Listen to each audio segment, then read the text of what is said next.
नमस्ते दोस्तों, स्वागत है आपका हमारे चैनल हिस्ट्री एच में। आज हम आपको भारत के स्वतंत्रता आंदोलन और उसके प्रभाव के बारे में बताएंगे। नंबर 1, भारत में स्वतंत्रता आंदोलन का इतिहास न केवल अत्यंत रोचक है वरन अद्वितीय भी है।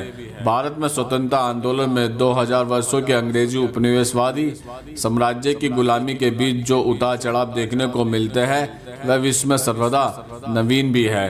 भारतीय स्वतंत्रता आंदोलन की जो विचारधारा रही है, उसके जो लक्ष्य रहे हैं तथा उसके जो परिणाम हुए हैं वह इतिहास की दृष्टि से काफ़ी महत्वपूर्ण है। इन आंदोलनों के पीछे जो सामाजिक, आर्थिक, धार्मिक एवं सांस्कृतिक पृष्ठभूमि रही है वह निश्चित रूप से आंदोलन की दिशा देखने में काफ़ी प्रभावी भी रही है। भारतीय स्वतंत्रता आंदोलन के प्रभाव में उसकी ऐतिहासिक पृष्ठभूमि प्रमुख रूप से रही है।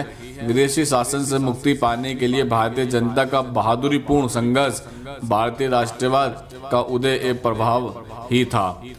नंबर 2, ऐतिहासिक पृष्ठभूमि। स्वतंत्रता के लिए भारतीयों का संघर्ष ईस्ट इंडिया कंपनी के सन 1600 में व्यापारियों के रूप में आगमन के साथ ही हो गया था। सन 1689 तक ईस्ट इंडिया कंपनी का विचार व्यापार को बढ़ावा देने के साथ साथ अपना संपूर्ण आधिपत्य स्थापित कर सोने की चिड़िया कहलाए जाने वाले भारत को लूटने व राजस्व कमाने का बनने भी लगा था। सन 1757 में प्लासी की लड़ाई में बंगाल, बिहार व उड़ीसा के इलाकों के अंग्रेजों के हाथ में आते ही मानो ब्रिटिश साम्राज्य की नींव ही पड़ गई। किंतु बंगाल, बिहार के सन्यासी विद्रोह, किसान विद्रोह, सरदारों और भूस्वामियों के विद्रोह सन 1795 से 1808 में रामनाथपुरम, शिवगंगा और दूसरे जगह के विद्रोह, 1824-29 में रानी चन्नम्मा का विद्रोह, भीलों तथा आदिवासियों के साथ साथ सैनिक विद्रोह ने ब्रिटिश शासन के विरुद्ध अपना संघर्ष जारी भी रखा था। यद्यपि भारत में ब्रिटिश शासन के विनाशकारी परिणाम रहे, तथापि कुछ सृजनात्मक परिणाम भी हमारे लिए रहे, जिनमें यातायात व परिवहन, संवाद साधनों का विकास, नई वैज्ञानिक शिक्षा व ज्ञान, नई भूमि व्यवस्था, एकीकरण, प्रशिक्षित सेना का गठन, प्रशासनिक सेवा का विकास, न्याय व दंड की औपचारिक व्यवस्था तथा आधुनिक उद्योग धंधों की स्थापना हुई। तथापि हस्तकौशल का विनाश, भारतीयों का शोषण एवं उत्पीड़न भी हुआ। नंबर 3, भारतीय स्वतंत्रता आंदोलन के प्रमुख चरण। भारतीय स्वतंत्रता आंदोलन को प्रमुख रूप से 6 चरणों में बांटा जा सकता है। भारतीय स्वतंत्रता आंदोलन का प्रारंभिक चरण सन 1857 की क्रांति अर्थात सैनिक विद्रोह का है, जिसने ब्रिटिश शासन की जड़ें हिला दी थी। इस विद्रोह की शुरुआत 10 मई 1857 को मेरठ से हुई थी। इस विद्रोह का प्रमुख कारण भारतीयों का अंग्रेजियों के प्रति असंतोष व रोष था। वहीं चर्बी वाले कारतूस का प्रयोग तथा कुछ राजनीतिक, सामाजिक, धार्मिक, सैनिक तथा सांस्कृतिक कारण थे। जब तक क्रांति का विस्तार दिल्ली, आगरा, इलाहाबाद, अवध, रुहेलखंड तक जा पहुंचा तो अंग्रेजी सेना ने इसे सफलतापूर्वक कुचल दिया। हालांकि इस क्रांति के नेतृत्वकारी थे नाना साहेब, मंगल पांडे, तात्या टोपे, रानी लक्ष्मीबाई, खान बहादुर खां, बहादुर शाह जफर। इस क्रांति के असफलता के लिए उत्तरदायी कारण थे केंद्रीय नेतृत्व का अभाव, दोषपूर्ण किलेबंदी, देशी रियायतों की उदासीनता, व्यापक जनाधार की कमी तथा अंग्रेजों के साथ मिलीभगत व चाटुकारिता। अंग्रेजों ने इस विद्रोह का दमन अत्यंत निर्दयता व कठोरता के साथ किया था। अंग्रेजों ने भारतीय बंदियों को अदालत में पेश किए बिना ही मार डाला। हजारों शांतिप्रिय नागरिकों को मौत के घाट उतार दिया। इस आंदोलन के फलस्वरूप महत्वपूर्ण प्रभाव तो यह हुआ कि 1 नवंबर 1857 को ईस्ट इंडिया कंपनी के शासन का अंत हो गया था। शासन की भागदौड़ ब्रिटिश साम्राज्य महारानी विक्टोरिया के हाथों में आ गई थी। महारानी ने अपनी राजकीय घोषणा में शासन व्यवस्था को उदार बनाने तथा उसमें सुधार लाने हेतु आगामी वर्षों से अनेक अधिनियम पारित भी किए थे। भारतीय शासन की ब्रिटिश घोषणा के बाद भारतीयों का असंतोष जारी रहा। उसमें अनेक सशस्त्र विद्रोह भी हुए। उनमें 1859 से 1882 में बंगाल का नील विद्रोह, 1872 में पंजाब का नामधारी सिक्कों का विद्रोह, किसान विद्रोह 1872 से 73, से 1889 में नागपुर के विभिन्न विद्रोह हुए। भारतीय स्वतंत्रता आंदोलन का दूसरा चरण यह सन 1885 से 1905 का है, जिसे उदारवादी आंदोलन भी कहा जा सकता है। इस काल में भारतीय राष्ट्रीय कांग्रेस की स्थापना भी हुई थी। लॉर्ड डफरिन की योजना के अनुसार एक ऐसा मंच हो जिसमें प्रबुद्ध भारतीयों के विचार को अभिव्यक्ति मिलेगी, जिससे दो लाभ होंगे। एक, भविष्य में क्रांति की संभावना कम हो जाएंगी और भारतीयों की आशंकाओं से भी अवगत हुआ जा सकेगा। सर हुमैन को यह सारा भार सौंप दिया गया और उन्होंने राष्ट्रीय कांग्रेस की स्थापना की आधारशिला रखी। स्वतंत्रता आंदोलन के इस काल में उदारवादी नेतृत्व में नरमपंथी बुद्धिजीवियों में दादा भाई नौरोजी, फिरोज शाह मेहता, सुरेंद्रनाथ बैनर्जी, लाल मोहन घोष, गोपाल कृष्ण गोखले, राणादे के साथ साथ वकील, डॉक्टर, अध्यापक, पत्रकार जैसे पेशेवर समूह के प्रगतिशील लोग थे। जनसाधारण, मजदूर तथा किसान वर्ग सम्मिलित नहीं था। कुछ मुसलमान, पारसी व उच्च वर्ग के लोग इसमें शामिल थे। इस दल के आंदोलन के लक्ष्यों में नौकरियों में भारतीयों का अधिक प्रतिनिधित्व, आयु सीमा को बढ़ाना, भारतीय उद्योगों को प्रोत्साहन एवं संरक्षण, भू राजस्व में कमी, करों में वृद्धि को कम करना तथा आधुनिक उद्योगों की स्थापना थी। इस आंदोलन की लक्ष्य प्राप्ति में सरकार की नीतियों की गुण दो संबंधी विवेचना, ब्रिटिश पार्लियामेंट को स्मरण पत्र और याचिका देना, आधुनिक शिक्षा के प्रचार के लिए कार्यक्रम बनाना। इस चरण के उदारवादी आंदोलनकारियों ने आगामी चरण के लिए मजबूत आधारशिला प्रदान की। भारतीय स्वतंत्रता आंदोलन का तृतीय चरण सन 1905 से 1920 उग्रवादियों के आंदोलन का है। ब्रिटिश शासन की गलत व दमनकारी नीतियों के कारण भारत में बेरोजगारी बढ़ रही थी। भयंकर अकाल और महामारी ने जनता को पीड़ित कर रखा था। लॉर्ड कर्जन के बंग भंग ने जैसे इस आंदोलन को हवा दे दी थी। इस उग्रवादी आंदोलन के प्रमुख नेता थे बाल गंगाधर तिलक, अरविंद घोष, BC पॉल, लाला लाजपत राय, जिन्होंने ब्रिटिश शासन के विरुद्ध तीव्र राजनीतिक संघर्ष, शासन में अविश्वास, पूर्ण स्वतंत्रता के लिए समग्र कार्रवाई को बल दिया। जनता को अंग्रेजी शासन के विरुद्ध भड़काकर बम पिस्तौल को संघर्ष का साधन बनाया। उग्रवादी आंदोलनकारियों ने अपने खतरनाक कामों, साहसिक योजनाएं, नपीतुली क्रियाओं और मृत्यु के प्रति निर्भरता दिखाकर भारतीय स्वतंत्रता इतिहास में प्रेरणादायक अध्याय जोड़ा। सन 1905 में श्यामजी कृष्ण वर्मा ने Indian home rule society, Indian socialist नामक की पत्रिका का प्रकाशन भी किया। ब्रिटिश विश्वविद्यालयों में पढ़ाने वाले भारतीय छात्रों के लिए इंडिया हाउस की स्थापना कर विद्रोह को जारी भी रखा गया। वीर सावरकर, राणा, BVS अम्पर, मैडम कामा, लाला हरदयाल के क्रांतिकारी गतिविधियों को तेज कर ब्रिटिश दमन चक्र के विरुद्ध नया जनाधार बनाया, जिनमें निम्न वर्ग के लोग, छात्र, युवक, मजदूर, किसान भी शामिल हुए। असहयोग एवं सविनय अवज्ञा को आंदोलनों को जुगारू क्रांतिकारी स्वरूप दिया।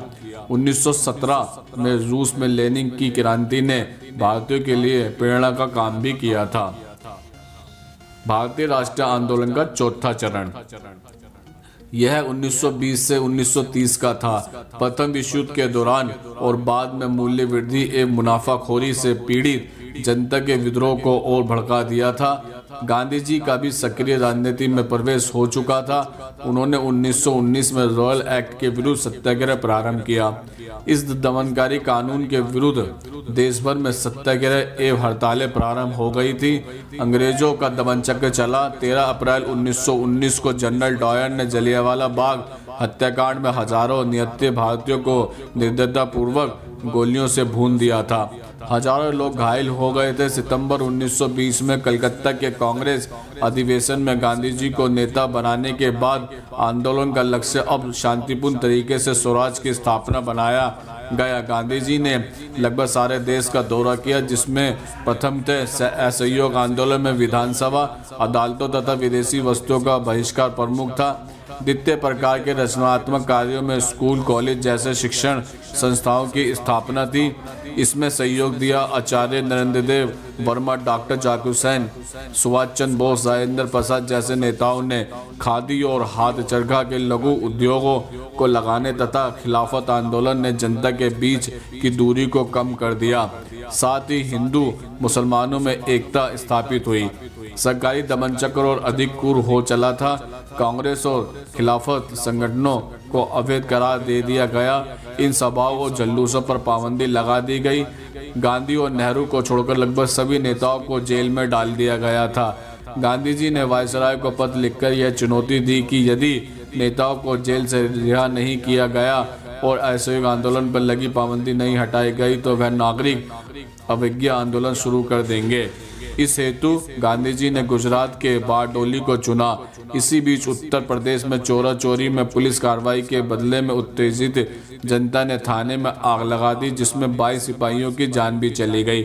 लाला लाजपत राय, मोतीलाल नेहरू की असहमति के बिना ही गांधी जी ने सर्वज्ञ नागरिक अवज्ञा आंदोलन वापस लेने का निर्णय ले लिया। इस बीच गांधी जी ने छुआछूत के विरुद्ध, महिलाओं की रक्षा तथा खादी के प्रचार प्रसार को लेकर जनता का ध्यान आकर्षित किया।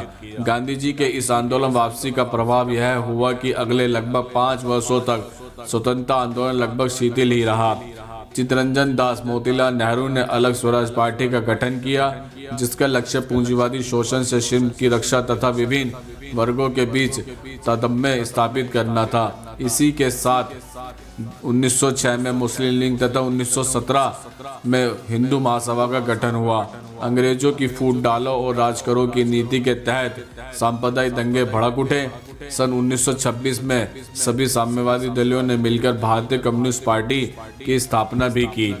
सन 1925 में साइमन कमीशन के नेतृत्व में भारतीय संसदीय प्रजातांत्रिक शासन प्रणाली के विस्तार का लक्ष्य रखा गया। 31 दिसंबर 1929 के लाहौर अधिवेशन में अपार जनसमूह के बीच पूर्ण स्वराज की संकल्प लेते हुए नेहरू जी ने राष्ट्रीय ध्वज फहराया। इस काल की महत्वपूर्ण क्रांतिकारी गतिविधियों में भगत सिंह के संगठन इंडियन रिपब्लिक एसोसिएशन की गतिविधि थी। इसमें अप्रैल में भगत सिंह और बटुकेश्वर दत्त द्वारा असेंबली में फेंके गए बम का विस्फोट होना भी शामिल था। सन 1930 से 1940 का भारतीय स्वतंत्रता आंदोलन का 5वां चरण, इसे पूर्ण स्वाधीनता के लिए संग्राम कहा जाना अधिक उचित होगा। 26 जनवरी को जब पहला स्वाधीनता दिवस बनाया गया तो गांधी जी ने दूसरे असहयोग आंदोलन की घोषणा कर दी। 12 मार्च 1930 को साबरमती आश्रम से प्रारंभ की जाने वाली 200 मील की पैदल डांडी तक की यात्रा ने तो मानव आंदोलन को एक व्यापक जनाधार ही दे दिया। 61 वर्षीय गांधी जी के इस नमक कानून को तोड़ने वाले सत्याग्रह में 1 लाख से अधिक लोग शामिल हुए। मार्च में गांधी जी और इरविन के बीच महत्वपूर्ण समझौता हुआ। इसी बीच 1932 की जनवरी से सन 1933 के बीच तीसरा सत्याग्रह आंदोलन छेड़ा गया। सांप्रदायिक दंगों के फलस्वरूप 26 सितंबर 1932 को आमकरण अनशन कर प्रसिद्ध पुनः पैक्ट किया गया था। डॉक्टर अम्बेडकर ने हरिजनों के प्रतिनिधित्व की मांग वापस ले ली। 1931-32 के दूसरे और तीसरे गोलमेज सम्मेलनों का कोई नतीजा नहीं निकला। 7 अक्टूबर 1930 को भगत सिंह, सुखदेव तथा राजगुरु को फांसी दे दिए जाने के बाद अंग्रेजों ने सोचा कि क्रांतिकारी आंदोलन की गतिविधियां खत्म हो जाएंगी। सन 1931 में चंद्रशेखर आजाद को शहीद कर दिए जाने के बाद इस प्रकार की गतिविधियों में तेजी आ गई। सन 1933 में प्रसिद्ध क्रांतिकारी सूर्य सेन को फांसी दे दी गई। सन 1937 में प्रांतीय विधानमंडलों के चुनाव में कांग्रेस को भारी विजय भी मिली। सन 1938-39 में सुभाष चंद्र बोस अनेक सहयोगियों के विरोध के बावजूद भी कांग्रेस के अध्यक्ष चुन लिए गए थे। इसी बीच 1939 में द्वितीय विश्व युद्ध प्रारंभ हो गया था। गांधी जी के विरोध के कारण सुभाष चंद्र बोस ने कांग्रेस से इस्तीफा देकर फॉरवर्ड ब्लॉक की स्थापना की। ब्रिटिश सरकार ने कांग्रेस के विरोध के बाद भी भारत को युद्ध देश घोषित कर दिया। भारतीय स्वतंत्रता संग्राम का चौथा चरण। यह 1940 से 47 तक था, जिसे चरमोत्कर्ष काल भी कहा जाना न्यायसंगत होगा। सन 1940 में मुस्लिम लीग ने लाहौर अधिवेशन में पाकिस्तान विषम प्रस्ताव पारित किया, जो गांधी जी ने सत्याग्रह आंदोलन छेड़ दिया। देश भर में गिरफ्तारियां भी हुई। गांधी जी ने करो या मरो का नारा देते हुए भारत छोड़ो आंदोलन छेड़ दिया, जिसमें देशभर के बच्चे, बूढ़े बड़े, स्त्री पुरुष आदि ने उत्साहपूर्वक हिस्सा लिया। आंदोलन के इस उग्रतम रूप के शेर जयप्रकाश नारायण भी थे। उन्होंने भूमिगत रहकर नेतृत्व किया था। सुभाष चंद्र बोस ने आज़ादी के लिए जापानियों से मदद भी ली थी। जर्मन वर्मा से आज़ादी के लिए मदद मांगकर आज़ाद हिंद फौज इंडियन नेशनल आर्मी का गठन हुआ। तुम मुझे खून दो, मैं तुम्हें आज़ादी दूंगा, जिसका नारा था। 1942 में सुभाष चंद्र बोस की टोक्यो जाते समय एक हवाई दुर्घटना में मृत्यु हो गई थी। सारे देशवासियों का हृदय शोकाकुल हो उठा था। 1945 में महायुद्ध की समाप्ति के बाद तत्कालीन गवर्नर बेवल ने फ्रांसीसी नेताओं को रिहा कर दिया और एक संसदीय मिशन भारतीय प्रश्न पर विचार करने के लिए भारत भेजा था। सन 1946 की कतर के मुंबई में नौसेना पोत तलवार ने विद्रोह भी कर दिया था। अंग्रेजों ने इसे दबाना चाहा। असफलता हासिल होने पर उन्होंने जोखिम उठाना नहीं चाहा। इधर 16 अगस्त 1946 में मुस्लिम लीग ने सीधी कार्रवाई दिवस घोषित कर दिया। भारतीय इतिहास के इस काले दिन में रामरस देश भर में सांप्रदायिक दंगे भी हुए थे। जुलाई 1947 में ब्रिटिश संसद ने भारतीय स्वाधीनता अधिनियम पारित कर 2 स्वतंत्र राष्ट्रों के रूप में भारत व पाकिस्तान का बंटवारा कर दिया।